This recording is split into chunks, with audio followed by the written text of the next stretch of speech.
Welcome into the Rob Bro Show Friday lunch. I am the host. You are the co-host. You can co-host today by commenting below on the starting line chat line. Go ahead and hit that like button, hit the subscribe button if you like our content. Here today with Carson Robinson, a double Carson look here for the week. We had him on Wednesday. We'll have him today. I guess we should have changed shirts or something. I know. I was just thinking about that. Yeah. It's still Wednesday. We're recording this, but it'll be out on Friday. Maybe change hats or something.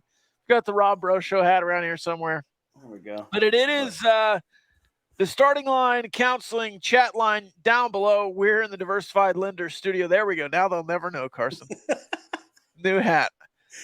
All right, let's talk a little Houston football and then move on. We'll cover the slate of games. There's not a lot of games. No, there's a ton of games.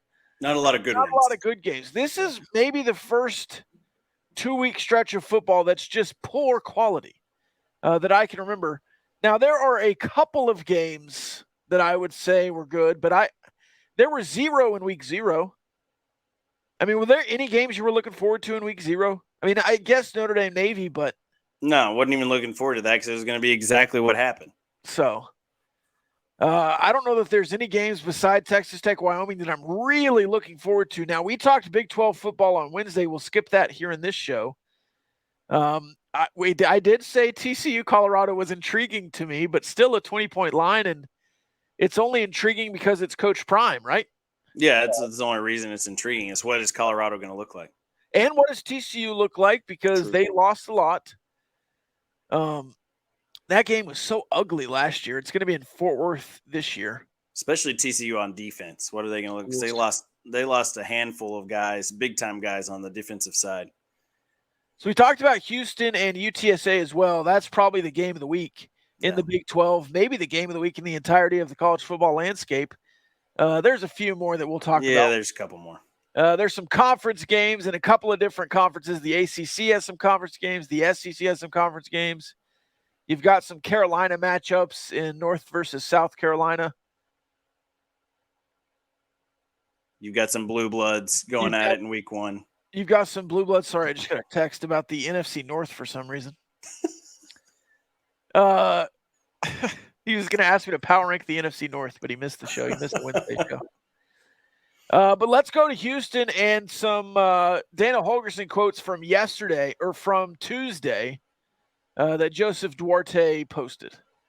Yeah, so Duarte posted and said, when asked by a radio show on his radio show about Texas and Texas A&M and how those departures made the Big 12 less desirable, Dana Holgorsen didn't hold back. He said those two schools are the reason why Houston's been left out of the Big 12 for nearly 3 decades. And his exact quote was, "Screw them. They can go wherever they want. They don't want us, and we don't want them." That seems pretty par for the course for Dana Holgorsen. Media availability. Yeah. It's probably a little nicer than what he normally is too. I would love to hear this audio. I'm sure it's out there now. Oh yeah. I love Dana Holgorsen. I want to follow Dana Holgorsen. I will follow him wherever he goes. I don't ever want him to coach Texas Tech, but I love him from afar. And to say screw him to Texas and Texas A&M is even better. They're not the only reasons they were left out the first go-around, but big reasons. Yeah. And you know what? Houston, you didn't deserve to be in the Big 12 then, but we're happy to have you now. True. Happy to have you now. But as you said, par for the course for Dana Holgorsen. Nothing would surprise me coming out of his mouth. Fact. That is a fact. Yeah, nothing. Absolutely zero would surprise me from Dana Holgorsen. All right, let's talk about some games coming up. It is Friday.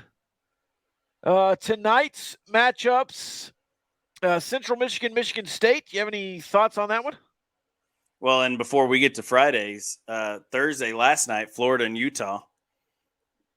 That one, obviously, we're recording on a Wednesday, but Florida-Utah is a good one. Sneaky good game. Any recap thoughts on that one? I thought Utah, ran the ball good early, but Florida surprised them there in the second half. Yeah, Utah without Cam Rising at quarterback, you were wondering what you're going to get out of them. But I think Billy Napier's club might have a little bit of success this year too. But Utah, Kyle Whittingham, going to be good again. I'm going to pick Florida in that game. Again, this is Wednesday, so you can troll me in the comments if I lose the game in real time, but I'll pick Florida to win that one. Yeah, I'm Or at picking least Utah to get revenge. to cover Utah the gets 8. revenge. Isn't Okay. that an Yeah. 8-point line? 4. Oh, it's down to 4? Yeah, 4. Florida plus 4? -4. Yeah, Florida? Florida +4. Yeah. Oh, I was about to say. Yeah, plus 4. Yeah, that's not as good as I thought, but I'll take it. Give me Utah. All Utes right. won. Arizona State, Southern Utah, also on Thursday. But let's get back to Friday. The Miami Bowl. Miami, Ohio versus Miami, Florida. Now, this is a home game for Florida, but they're playing in Virginia, I believe, because of the hurricane. Oh, yes. Yeah. That's Is right. this true? That's on the ACC network. Any Miami love from you? Is Miami finally going to turn the corner? I mean, they're not going to lose to Miami of Ohio, if that's what you're asking. But yeah, I don't know that they turn the corner. What have you with Mario Cristobal? But he's trying to make them turn the corner.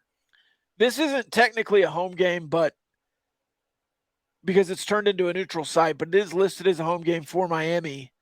Miami has not covered in a home Division I game in like 90 games or something crazy. Has not covered? They have not covered the spread. Wow. So I don't know what this line is. It doesn't show me here on my schedule, but I would be remiss if I didn't mention that I might take Miami of Ohio to clear the line. Stanford at Hawaii. Does that intrigue you at all? 11 p.m. on Friday night. Stanford at Hawaii. No, it does not intrigue me at all because Tommy Chang's club is terrible. Hawaii is bad. They almost beat Vanderbilt. Vanderbilt's good, man. They were way better this year against Vanderbilt than they were last year. That's true. I mean, I think that they're up at the end. They're making strides, but there's no way they and Stanford's not going to be great by any means. I don't think this year in the Pac-12. But yeah, I think no, I could care less about this one. Stanford's going to rail them. Go Rainbow Warriors, man. Go Wahina. All right. So starting on Saturday, there are some good matchups. We'll talk about them. Again, we're going to skip the Big 12 games because we talked about them on Wednesday. If you want to hear about the Big 12 games, go back to the Wednesday episode. But here are some Friday, Saturday games. Virginia versus Tennessee. Sneaky game. Like that one. That one is in Rocky Top on ABC, 11 a.m. You also have Fresno State at Purdue. Graham Harrell's opening debut there at Purdue. Utah State at Iowa. Sneaky good. Louisiana Tech at SMU. Louisiana Tech had a rough opening game, but they won. Oh, we didn't talk about this yet. What'd you think about David Yost and his 4 yards of passing? Yeah, that's not what you think of whenever you're getting to a David Yost offense. No, that's for sure. Passing, 4 yards. But when all you run is tunnel screens and shallow drags, that's what you get. And bubbles. That was the David Yost offense when he was. It certainly was. Number 2, Michigan hosting East Carolina. We'll see what they look like without Jim Harbaugh. Yeah, 4-game suspension. I don't think it'll matter against East Carolina. Didn't they? I think they knocked it back down to 3 because he self-imposed because they were mediating. I think they knocked it back down to 3. Okay, well, fair enough. They knocked it back down to 3, but either way, still won't matter. Michigan beats East Carolina. Michigan's going to be really good again. I mean, yeah, I think they win the Big Ten. I think they're in the college football playoff, and they got a chance to win an Natty. Big Ten game on CBS. Ohio State at Indiana. This leads into the Texas Tech game. Yeah, like this Big Ten matchup early part of the season. Now Indiana's going to have a new quarterback this season. Ohio State, Ryan Day, it's starting to become a thing at Ohio State now because he hasn't had the success against Michigan and Harbaugh, and because Michigan has done so much, has figured out the Ohio State code now with Ryan Day. Ryan Day's got himself, I don't want to say on the hot seat, per se, but he's got himself in the conversation for his seat to heat up a little bit this year. So starting off 1-0 in the Big Ten, pretty big for Ryan Day, and it'll depend on what they look like in week one as well, I think, especially to Ohio State fans, like the hardcore Ohio State fans. Obviously, week one is week one. Sometimes you're not going to look great, but especially against a conference opponent, it's tough to play a conference opponent in week one. I've always been an advocate for not playing conference opponents in week one just because it's stupid to do so when you haven't got all your kinks worked out. But Indiana's well coached. They got a chance to go in and make some noise in the shoe. I don't know when the last time Indiana beat Ohio State was in the shoe, but I think this one will be a sneaky good. Actually, this one's not in the shoe. It's in Indiana. It's in Bloomington. It's at Indiana. Yeah, my bad. And Indiana, I think they beat Ohio State in Indiana a few years back, 3 or 4 years ago. I want to say. Purdue did. Did Indiana beat them too? I think they did. Yeah, I think they did. So, I don't think Indiana's going to win, but I would put Ohio State on upset alert for sure. Yeah, that number 3 losing in week one. And you have a new quarterback for Ohio State as well. Yeah. So, be interesting. The first half will be rough, I'm sure. It'll be close. Well, most Big Ten first halves are. True. Good point. And then you have the Chris Peterson Bowl in week one, Boise State at Washington. Yeah. Yeah, Boise State at Washington. The Huskies are ranked number 10 in the country. Don't know how I feel about that. For some reason. Yeah, for some reason. I don't know how they're a top 10 team. Schools are ranked. Yeah, it doesn't make sense to me. Because there's a lot of sports writers, I guess, on the West Coast, and they love the Pac-12. But Boise State's not going to be great. They're not going to be good. Washington's not a top 10 team. They might be a top 25 team, but they're not a top 10 team. But I do think that the Huskies win that one. I think they covered 2 at 14. Buffalo at Wisconsin. Wisconsin number 19. Again, okay. It could be a decent game early, but I think Wisconsin will pull away. I think Buffalo covers because Wisconsin's a 28-point favorite. I don't think they beat them by 28. Number 1, Georgia hosting UT Martin. Number 6, USC hosting Nevada. Number 23, Texas A&M hosting New Mexico. Could be a good game. Kansas State, we already talked about them. Let's see. USC hosting Nevada? Yeah, I just said that. Okay. Nevada. Let's call the whole thing off. Alabama hosting Middle Tennessee.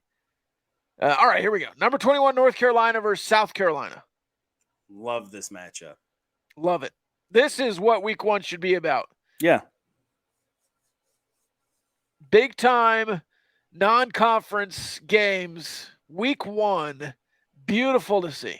Yeah, give me rivalry games week one. Yes. Let's do it. Give them to me. Give them all to me. The non-conference rivalry games. Like, this is the perfect part to put a non-con rivalry game this week. And then obviously the last week of the season, you got Army Navy. So bookend me with non-conference rivalry games and just load me up because, you got the Penn State, West Virginia, which is kind of a rivalry game. Used to be a bigger one than it is now. It'd be really cool if it was Pittsburgh, West Virginia playing each other in the backyard brawl. But, I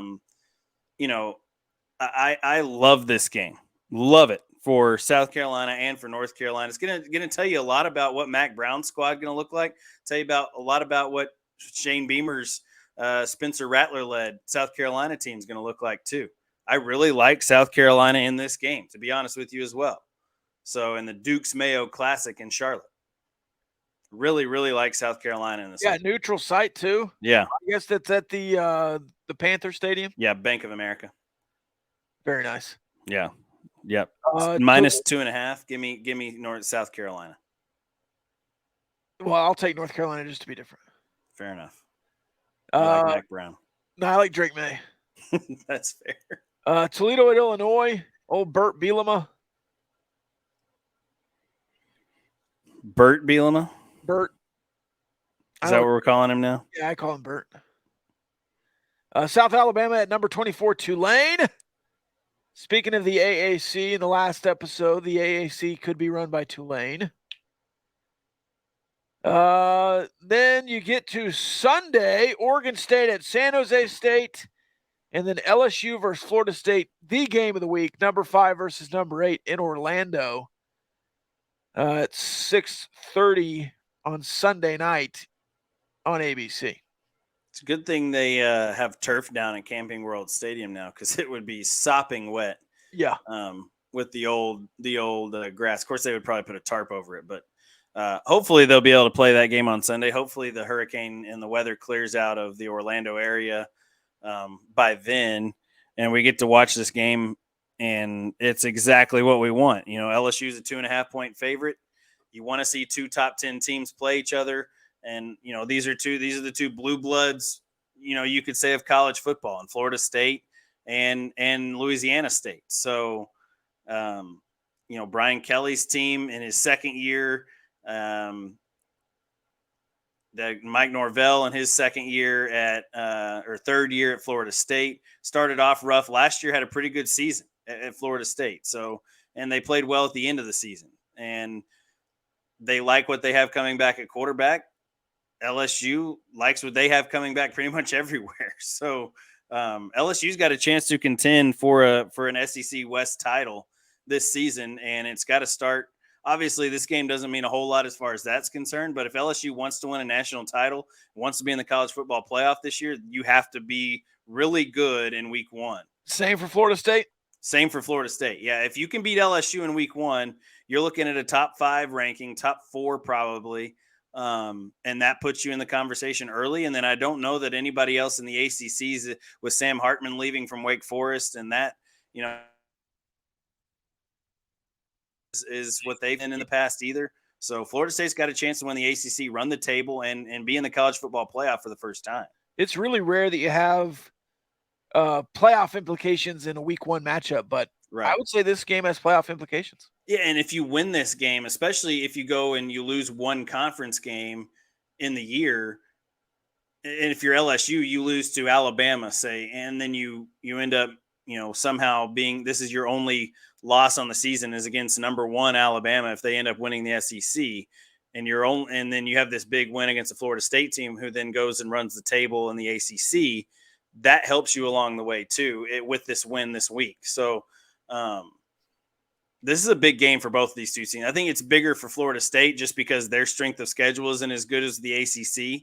For LSU, I think you lose this game, and then you lose one more SEC game, then you're out of the college football playoff conversation, unless something weird just happens in the SEC this year. But so LSU can afford to lose this one to some extent. Florida State really can't afford to lose this one unless they go undefeated in the ACC. Right. Then that's the only chance they have. All right, that's the slate of games. I guess there was one on Clemson and Duke. Yeah, Clemson-Duke on Monday. ACC matchup.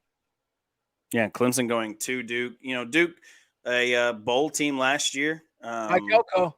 Yeah, Mike Elko, the Fighting Elkos. And Fight this one's Elko. at Duke. This one's at Duke. Clemson, you know, what are they going to get out of how the Austin Westlake young man at quarterback is for Clemson? Klepper? Nah, it does start. It's something like that. Man, we're bad with names this year. We've got to be better. Cade Klubnik. Starts with we were close. It's close enough. Cade Klubnik. I they think were way better with him last year than the other guy. Yeah, they were. I agree. Should have been got all the, you know, watching that kid play in high school, he's got all the intangibles. He's tall, got a great arm. He doesn't run as good as Trevor Lawrence did, but I think he throws the ball, spins the ball just as good as Trevor Lawrence did. He obviously doesn't have Travis Etienne behind him either, but I think Clemson can be really good. I think Clemson and Florida State are the 2 that battle for the ACC championship this year. Should be fun in the ACC, but Duke, if they knock off Clemson in week 1, look out for the Dukies. And it's at home. So Clemson is a 13-point favorite, though, on the road. Duke. Go Duke. Go Duke. I'll take Duke. Yeah. Give me that Duke money. Dabo's going to bring his own guts, but will they be enough to cover? I don't know. Who knows? He'll pray to Jesus. It played itself out a little bit for me. All right. Anything else? No, just excited to have college football back. High school football's back. College football's back. The NFL will be back next week. Things are coming together, Robbie. It's like Christmas in September. It's going to be football every single weekend until after New Year's. Yep. Love it. It's beautiful. Love every second of it. For the rest of the year, football time on the weekends. Yeah. Big game in Wyoming tomorrow. All right. That's it for us. We'll see you on Monday for the Rob Bro Show. A little recap. And the Gambling Gauchos on Sunday night. Right here on this YouTube channel. Hopefully, if I make it home from Wyoming. We'll see you then. Peace.